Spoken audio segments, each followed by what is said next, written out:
Assalamualaikum warahmatullahi wabarakatuh. Perkenalkan, nama saya Roy Panjanweri dari kelas 5F,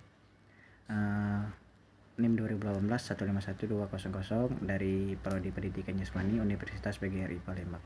Baiklah, di sini saya akan menjawab soal UAS yang diberikan oleh Bapak Hengki Kumbara, pendidik mata kuliah perencanaan pembelajaran. Baiklah, soal yang pertama yaitu, menurut pendapat saudara Anda, mengapa seorang guru perlu merencanakan pembelajaran dalam kelas?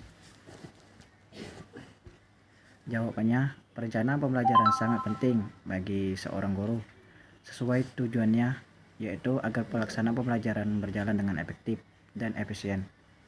Karena pemanfaatan yang ada pada perencanaan pembelajaran dalam proses belajar mengajar itu sendiri, yaitu sebagai petunjuk arah kegiatan dalam mencapai suatu tujuan.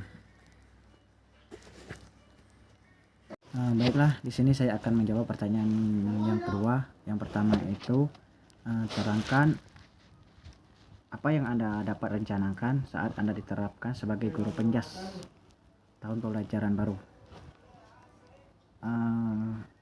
Yang saya akan terapkan adalah keterlibatan kepada orang tua.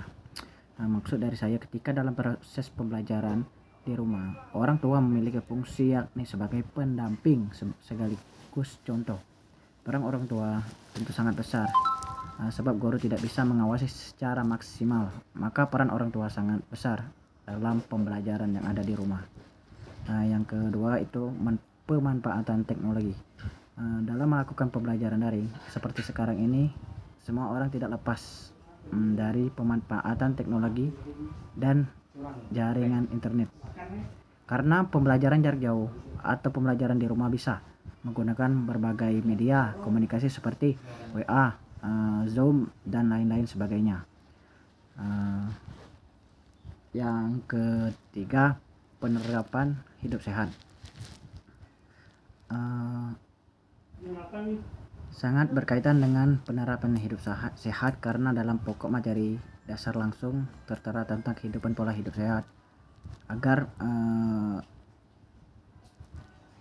terhindar dari wabah yang sekarang ini melanda dunia, yaitu COVID-19.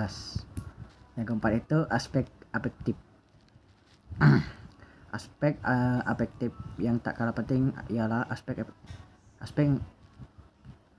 acuan utama dalam pembelajaran pendidikan jasmani.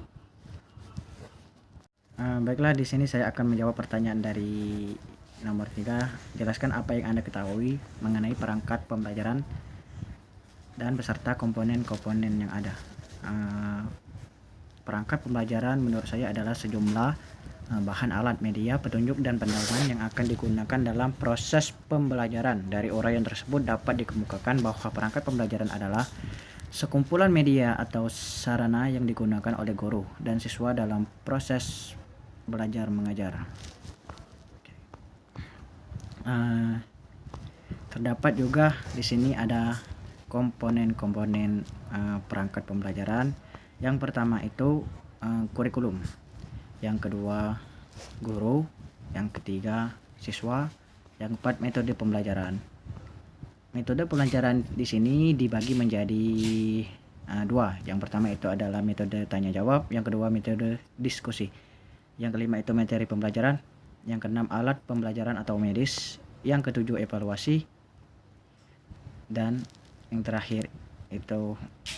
Baiklah, di sini saya akan menjawab pertanyaan keempat. Jelaskan dengan rinci bagaimana proses melakukan pembelajaran dimulai dari awal sampai penutup. Yang pertama itu kita seorang guru harus jangan berdiri seperti patung. Maksud tidak berdiri seperti patung adalah seorang guru sebaiknya bergerak ketika sedang mengajar, tidak hanya berdiri di depan kelas saja atau hanya duduk di meja saja. Guru mencoba untuk mengajar secara lebih dekat dengan muridnya dengan berkeliling, mengetahui situasi yang ada di dalam kelas. Yang kedua itu membuat mereka merespon perhatian. Untuk mengetahui apakah murid-murid kita akan memperhatikan kita saat mengajar, pelajaran tertutup atau tidak. Guru bisa melakukan diskusi atau debat argumen supaya mereka mau mengeluarkan pendapatnya. Yang ketiga itu melakukan variasi. Di sini melakukan variasi menurut saya adalah metode mengajar ternyata akan mempengaruhi positif terhadap memahami murid-murid kita sendiri. Yang keempat itu berikan perhatian. Mengajar bukan saja memberikan materi untuk murid-murid kita agar mereka mengetahui dan mempelajari. Mengajar juga harus memperhatikan keadaan murid-muridnya jika kembali ke masa sekolah dulu. Sekian, terima kasih. Baiklah, di sini saya akan menjawab pertanyaan dari nomor 5. Dalam paragraf pembelajaran RPP terdapat format penilaian. Sebutkan komponen-komponen apa saja yang harus dinilai pada mata pembelajaran yang akan diajarkan.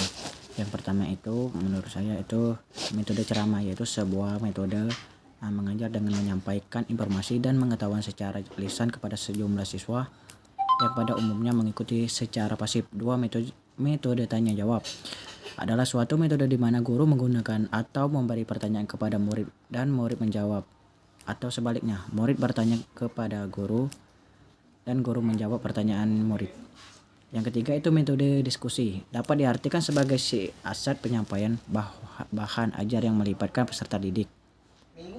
Yang keempat, metode demonstrasi adalah metode mengajar dengan cara memperagakan barang, kejadian, aturan.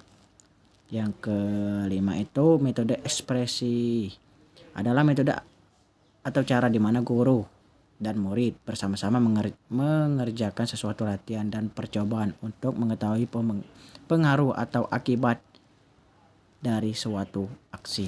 Baiklah, sekian jawaban dari saya. Kalau ada kata-kata yang salah saya mohon maaf, pada Allah saya mohon ampun. Saya akhiri, wabillahi taufiq wal hidayah. Wassalamualaikum warahmatullahi wabarakatuh.